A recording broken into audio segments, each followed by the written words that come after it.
जय माता की माँ के भक्तों, आपको अगर दिव्य दृष्टि जागृत करना है तो ये संपूर्ण ज्ञान को आपको प्राप्त करना ही होगा। अगर इस संपूर्ण ज्ञान को प्राप्त नहीं करोगे तो आपकी दिव्य दृष्टि नहीं खुलेगी, आपकी कुंडलिनी जागृत नहीं होगी। वो कौन सा है माँ के भक्तों? चलिए मैं एक पॉइंट से पॉइंट बताऊंगा, आप कॉपी पेन रख करके नोट करिएगा। जो मैं बताऊंगा बहुत अच्छे से बताऊंगा, उदाहरण दे दे करके बताऊंगा कैसे दिव्य दृष्टि खुलेगी। सबसे पहले सोचिए कि मुझे दिव्य दृष्टि क्यों प्राप्त करनी है माँ के भक्तों। क्योंकि बिना उद्देश्य का, बिना लक्ष्य के कहा जाए तो साधक भटक जाता है। जैसे किसी को 1 लाख रुपए कमाना है, ठीक है, तो वो कमाएगा तो कुछ ना कुछ उद्देश्य से कमाएगा। जैसे किसी को 1 लाख कमाना है तो किसी को बाइक लेना है, किसी को 5 लाख कमाना है तो उसका उद्देश्य होगा कि मैं कार ले लूँ। उसी प्रकार से आपका उद्देश्य क्या है, आप दिव्य दृष्टि क्यों प्राप्त करना चाहते हो, सर्वप्रथम ये सोचने वाली बात है। अगर आप लालच में, लोभ में, पैसे कमाने के चक्कर में, किसी को ठगने के चक्कर में, लूटने के चक्कर में आप दिव्य दृष्टि खोलना चाहोगे तो बिल्कुल नहीं खोल सकते। कि हम गड़ा धन देख लें, कि हम क्या कर लें, तो इस प्रकार से आपकी दिव्य दृष्टि नहीं खुलेगी। दिव्य दृष्टि कैसे खुलेगी? दिव्य दृष्टि खुलेगी समाज कल्याण। किससे? समाज कल्याण से, सत्य बोलने से, सही मार्ग में चलने से, इष्ट को सही तरीके से मानने से, गुरु को सही तरीके से मानने से आपकी दिव्य दृष्टि खुलेगी। समाज कल्याण करने से। समाज का कल्याण कैसे? पहले के ऋषि मुनि को देखिए, किसी का संतान नहीं होता था तो जाते थे, रामायण में देखिए, किसी में देखिए, किसी टीवी सीरियल में कहते थे, हे ऋषिवर हमारा संतान नहीं हो रहा है, बोल रहे थे, है ना। बहुत सारे लोग बोलते हैं, उसमें बोलते हैं कि हमारा संतान नहीं है, तो कहते हैं बैठो। फिर ऐसे करके ध्यान लगाते थे अपनी यहाँ पे और बता देते थे, ऐसे तुम्हें इतने दिन में, इतने तारीख में संतान योग बनेगा, इस दिन लो ये फल ले जाओ, सेव खिला दो और ये संतान उत्पत्ति हो जाएगी। सोचो कैसे हो जाता था। वो होता था दिव्य दृष्टि के माध्यम से। और उन्हें क्यों प्राप्त था, जरा थोड़ा ये भी सोचिए। ऋषि मुनि को क्यों प्राप्त था? क्योंकि वो समाज कल्याण कर रहा था, समाज कल्याण कर रहे थे, ठीक है। तो इस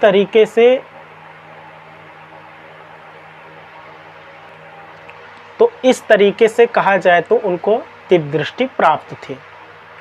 क्यों? समाज कल्याण कर रहे थे, उनको किसी से मतलब नहीं था। ऋषि मुनि को न तो घर से, न बारी से, न डेरा से, न संपत्ति से, न गाड़ी से, न बंगला से।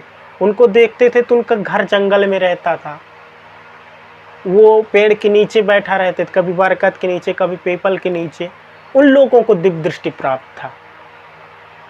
और आप कह रहे हो कि हम घर में आलीशान में बैठे रहें और हमको दिव्य दृष्टि प्राप्त हो जाए और लोगों को लूटते रहें तो प्राप्त होगा? कभी नहीं प्राप्त होगा, ठीक है। इसके लिए तप, त्याग, पुरुषार्थ करना पड़ता है दिव्य दृष्टि के लिए। तो वो क्या करते थे कि उन्हें किसी भी तरह से मोह में, भौतिक जगत में नहीं फंसते थे। वो सिर्फ और सिर्फ क्या करते थे? इष्ट को सर्वस्व सौंप दिए थे कि आप ही मेरा धन हो, आप मेरा दौलत हो। जब उन्होंने इष्ट को पूर्ण समर्पित कर दिया अपने आप को, ठीक है, कि मैं ही आपका हूँ, आप मेरे हो, मुझे कुछ से मतलब नहीं, और साधना जब तप में लग गए और उन्हें दिव्य दृष्टि प्राप्त हो गया। जब आप माया को छोड़ोगे, जब आप भौतिक जगत के संसार को छोड़ोगे, तब आपको जाके सारी शक्तियाँ मिलना प्रारंभ हो जाएगा। चाहे वो हस्तरेखा हो, चाहे दिव्य दृष्टि हो, चाहे कुंडलिनी जागृत हो, तब जागृत होता है दिव्य दृष्टि, तब कुंडलिनी जागृत होता है। ऐसे नहीं कि घर में बैठे रहो, दाल भात खाओ, आराम करो, कुंडलिनी जागृत हो जाए, दिव्य दृष्टि मिल जाए। फिर आप क्या करो, जाके बीच बाजार में, बीच समाज में आप फिर कहो हम दिव्य दृष्टि वाले हैं, हम ये हैं वो। भगवान सब जानता है कि आपके अंदर छल कपट भरा पड़ा है, तो कैसे दिव्य दृष्टि जागृत, मैं क्यों दे दूँ उनको? तो पहले भगवान को दिखाओ, सच्चा साधक बनो, समाज कल्याण की भावना रखो कि प्रभु मैं समाज का कल्याण करूँगा, मुझे दिव्य दृष्टि चाहिए। अब चलिए मैं साधना की बात करता हूँ। क्या करना है आपको दिव्य दृष्टि प्राप्त करने के लिए? पहला, समाज कल्याण को उद्देश्य रखना यही है, ठीक है। पहला प्रथम क्या है, स्पष्ट होना चाहिए कि मैं समाज का कल्याण करूँगा, भला करूँगा, बस। तो अब साधना के बारे में मैं बता देता हूँ माँ के वक्त, तो कैसे प्रारंभ करना है। सबसे पहले तो आपको एक इष्ट की प्राप्ति करना है। आप अपने घर में कोई भी देवी देवताओं को मानते हो, चाहे हनुमान जी को मानते हो, शंकर जी को मानते हो, किसी को भी मानते हो, उन पर पूर्ण विश्वास और श्रद्धा से रखना, ठीक है। पूर्ण श्रद्धा रखना और उनके एक मंत्रों का जाप करना माँ के भक्तों। जैसे आप शिव जी के मंत्र का जाप करिए, ओम नमः शिवाय, उन पर सबसे श्रद्धा रखना है, सच्ची श्रद्धा रखना है। वही आपकी कुंडलनी जागृत कर देगा, वही मंत्र आपकी दिव्य दृष्टि खोल देगा, ठीक है। लेकिन समाज कल्याण का भाव रखिए।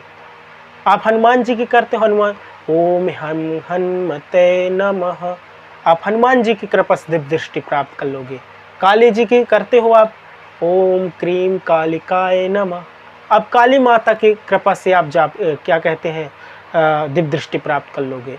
आप जिस इष्ट को मानते हो उन्हीं की कृपा से आपको प्राप्त हो जाएगा, लेकिन सही तरीके से। और जो नए साधक होंगे उनके लिए भी मैं बताऊंगा, ताकि वो भी दिव्य दृष्टि को जागृत कर लें, वो भी आप अच्छे मार्ग में बढ़ जाएं, तो उनके लिए भी जानकारी दूंगा। अब चलिए साधना की बात करते हैं। आपको क्या करना है माँ के वक्त, तो आपको करना ये है कि समाज कल्याण की भाव रखते हुए कि हे ईश्वर, हे इष्ट, आपकी जो भी है, मैं समाज का कल्याण करूँगा, मेरा अपना कुछ नहीं चाहिए मुझे, ठीक है। ये संकल्प ले लेना है कि अगर मुझे दिव्य दृष्टि प्राप्त हो जाता है, मैं कभी भी छल कपट कामों में नहीं लगाऊंगा। और ओम नमः शिवाय मंत्र का आप जाप करने चालू कर दीजिए, जो भी आपका है। इसे मैं ओम जगदम्बिके दुर्गाय नमः का जाप कर रहा हूँ। क्या करना है, 4 बजे उठना है, अपने इष्ट के चरणों में बैठना है और एक मंत्र का उनका, वो जो भी मंत्र आपको अच्छा लग रहा हो, वो मंत्र को आपको जाप करना है कम से कम 10 माला माँ के ऊपर, सिद्ध माला से। किससे? सिद्ध माला से, रुद्राक्ष की माला से। जैसे मेरे पास ये सिद्ध रुद्राक्ष का माला है माँ के भक्तों, ये सिद्ध रुद्राक्ष का माला आपको मंगाना पड़ेगा। इसकी कीमत माँ के भक्तों रखा हूँ 1100 रुपये। ये माला को पहनते ही पहनते आपके जीवन में चमत्कार होने लगेगा माँ के भक्तों, बिल्कुल ठीक है, ये चमत्कार होने लगेगा, ठीक है। ये सिद्ध माला से आप अपने ईश्वर की, ठीक है, आप अपने ईश्वर की कहा जाए तो मंत्रों का जाप करिएगा, ठीक है। ओम नमः शिवाय, ओम नमः शिवाय, ओम हम हनुमते नमः, ओम हनुमते नमः, ओम जगदम्बिके दुर्गाय नमः, ओम जगदम्बिके दुर्गाय नमः। इस तरह से आप जो भी कहा जाए देवी देवताओं को मानते हो, उनका 10 माला डेली जाप करना प्रारंभ कर दीजिएगा। फिर क्या करना है माँ के भक्तों, एक माला मतलब कि एक माला इसमें जाप करोगे तो होगा 108। 10 माला जाप करोगे तो 1000 मंत्र आपको डेली करना है। इसके बाद जब मंत्र पूर्ण हो जाए तो इस तरह से त्राटक का एक माँ के भक्तों आपको फ़ोटो चाहिए। ये फ़ोटो मैं आप लोगों को दे दूँगा, भेज दूँगा, सिद्ध रुद्राक्ष और ये फ़ोटो ये निःशुल्क भेज दूँगा माँ के भक्तों। ये फ़ोटो मैं निःशुल्क भेज दूंगा, रुद्राक्ष के साथ भेज दूंगा। सिद्ध रुद्राक्ष आप मंगा लेंगे मेरे से साथ, तो जिसको दिव्य दृष्टि जागृत करना तो ये सामान आपको मंगाना पड़ेगा, ठीक है। और इसमें सिद्ध है, ठीक है, मंत्रों से अभिमंत्रित है, तभी आपको कुछ ऊर्जा मिलेगा। आप नए नए साधक हो, जाप करने लगो भटक जाओगे, इसलिए माला को लेना अति आवश्यक है। फिर आपको क्या करना है माँ के भक्तों, आपको करना ये है, फिर ये त्राटक करना है। कैसे त्राटक करना है बात कर रहा था, तो ये त्राटक मैं आपको दे दूंगा। त्राटक को आप लगा दीजिएगा 3 फीट या 5 फीट की दूरी पर, और इसके बाद आप उसके सामने बढ़ जाएगा। दिमाग ये लगाना है कि त्राटक आपकी आंखों की सीधी दृष्टि पे हो। जैसे मैं अभी वीडियो देख रहा मतलब बना रहा हूँ, तो आपको मैं देख पा रहे होंगे कि मेरा आंखों का जो दृष्टि है आप सीधे कैमरा में दिख रहा होगा कि मैं आपकी ओर देख रहा हूँ। तो इसी प्रकार से सामने हो, 5 मिनट से आप पहले शुरुआत करिएगा, ठीक है। आपको बिना पलक झपकाए आपको देखते रहना है ऐसे, ठीक है। एकदम 5 मिनट तक बिना पलक झपकाए आपको देखते रहना है। इसके बाद आंसू निकले तो सूती कपड़ा से हल्का हल्का पोंछ लेना है। ये आपको डेली करना है। तीसरा चीज़ क्या है माँ के भक्तों? तीसरा चीज़ है ध्यान लगाना, ठीक है। ध्यान लगाना, जब त्राटक 5 मिनट हो जाए तो फिर आपको ध्यान लगाना है अपने भाव के बीचों बीच, यहाँ पे कहा जाए तो आज्ञा चक्र पे। अब आपकी कुंडलनी जो होती है, वो कुंडलनी में क्या करते हैं माँ के भक्तों? कोई मूलाधार में लगा रहा है, कोई इसे ऐसे कर रहा है, अरे मूलाधार जागृत हो जाए, फिर स्वादिष्ठान हो जाए, फिर ये हो जाए, मणिपुर हो जाए, अनाहत हो जाए। ये कैसे होगा? आप उल्टा काम ही कर रहे हो ऐसे कि आप पहले मूलाधार जागृत कर रहे हो। भैया देखो, सर्वप्रथम आपको आज्ञा चक्र पे ध्यान लगाना है। आज्ञा चक्र अगर आपका जागृत हो गया तो आपका ये सारे चक्र अपने आप एक्टिव हो जाएंगे। फिर आपको क्या करना है? 5 मिनट त्राटक करने के बाद कहा जाए तो आपको आज्ञा चक्र पे ध्यान लगाना है। कितना मिनट? आप इसको आज्ञा चक्र को कितना मिनट देखो? 5 मिनट देखो ना। 5 मिनट के बाद आपको 10 मिनट लगाना है ध्यान आज्ञा चक्र पे, उससे दुगना लगाना है। ये नहीं कि 5 मिनट लगाओ और ध्यान लगाए हो, आप 3 मिनट में उठ गए तो साधन निष्फल हो जाएगा। क्या हो जाएगा? निष्फल हो जाएगा माँ के भक्तों। तो क्या करना है? 5 मिनट लगाए हो तो 10 मिनट आपको आज्ञा चक्र में ध्यान लगाना है। अब फिर क्या करना है माँ के भक्तों? फिर प्राणायाम करना है। क्या करना है? प्राणायाम। सांस को अंदर लेना है और थोड़ी देर रखना है और छोड़ देना है। इस तरह से आप कम से कम 5-10 मिनट, इसको 5 मिनट प्राणायाम करिए और 5 मिनट फिर क्या करना है? अनुलोम विलोम करना है। क्या करना है? अनुलोम विलोम। अनुलोम विलोम कैसे करेंगे? एक नाक से सांस लिए और फिर दूसरे नाक से छोड़ दिए, फिर इसको दबाइए, फिर इसको। अनुलोम विलोम के बारे में अच्छे से पढ़ लीजिएगा, ठीक है। वो अनुलोम विलोम के बारे में अगर आप ज़्यादा जानते हो तो नीचे जानना चाहते हो तो कमेंट कर दीजिएगा। अनुलोम विलोम करना, फिर कपाल भाती आपको करना है माँ के भक्तों, ऐसे मतलब कपाल भाती भी करना है। ये 3 चीज़ें आप लोग इधर योग के माध्यम से आप कर सकते हो, दिव्य दृष्टि को जागृत, ठीक है। और इसके बाद क्या करना है माँ के भक्तों? इसके बाद आपको अपनी साधना समापन करनी है।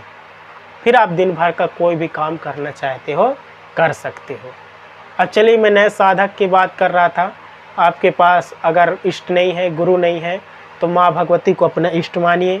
मैं यहाँ पर आप लोगों को एक कहा जाए तो फ़ोटो भी माँ दुर्गा की दे रहा हूँ, ठीक है। और एक साथ में सिद्ध रुद्राक्ष का माला दे रहा हूँ, और एक कहा जाए तो त्राटक भी दे रहा हूँ, ठीक है। त्राटक भी दे रहा हूँ माँ के भक्तों। कुमकुम का तिलक आपको मिल रहा है, माँ का ध्वज आपको मिल रहा है। सारे चारों पांचों चीज़ आपको मैं सिद्ध तरीके से दे रहा हूँ। और एक कहा जाए एक ये सिद्ध भस्म दे रहा हूँ। नए साधक होगे तो मेरे जैसा अगर आप लोग भक्ति करना चाहते होगे तो जैसे मैं इनको अपना कर अपने जीवन में कहा जाए तो 5-6 चीज़ों को अपना करके मैं माँ भगवती की कृपा को प्राप्त किया, इतना सारे ज्ञान को प्राप्त किया। ये सारे गुरु की कृपा और माँ की कृपा से मैंने ज्ञान को प्राप्त कर पाया माँ के भक्तों। तो आप भी अगर नए साधक हो, ये सारी चीज़ें मंगाइए, आप मेरी तरह ज्ञानवान हो जाएंगे। आपको मेरी तरह माँ जगत जननी जगत माँ साथ देने लगेगी। आपके घर से दुख दर्द तकलीफ़ सारी चीज़ें, जो भी दुख तकलीफ़ होगा, मैं क्या बताऊँ आपको क्या क्या तकलीफ़ तो बहुत सारे होते हैं, लेकिन आपकी सभी तकलीफ़ों का समाधान यही 5 चीज़ों में है। तो आप इसको खरीद सकते हैं माँ के भक्तों। मैं सिर्फ ये बेचना नहीं चाहता हूँ, ये साधना का कहा जाए शुरुआत करवाना चाहता हूँ। मुझे पैसे की ज़्यादा लालच नहीं है, पर यह है कि इनमें जो साधना सामग्री में लगता है, जैसे फ़ोटो बनवाना, फ्रेम बनवाना, ये आपको छपा कर देना, और माँ का ध्वज बनाना मशीन से, ये पन्नी खरीदना, घी खरीदना, ठीक है, सिद्ध माला खरीदना, मतलब कि रुद्राक्ष माला खरीद के सिद्ध करना, सारे चीज़ों में पैसा लगता है माँ के वक्तों। इसलिए माँ के वक्तों मैं आप लोगों को ये पूरा सेट बना के 1500 रुपये में दे रहा हूँ माँ के वक्तों। अगर कोई लेना चाहता है सिर्फ रुद्राक्ष का माला, तो रुद्राक्ष का माला भी आपको 1100 रुपये में मिलेगा माँ के भक्तों। अगर आप पूरी सेट लेते हैं रुद्राक्ष माला वगैरह, तो सारी चीज़ें 1500 मिल जाएगा। आप साधना में बढ़ पाओगे, आपकी जीवन का कल्याण भी होगा। तो वीडियो कैसा लगा माँ के वक्त, तो वीडियो अच्छा लगा चैनल को सब्सक्राइब करें। जय माता की।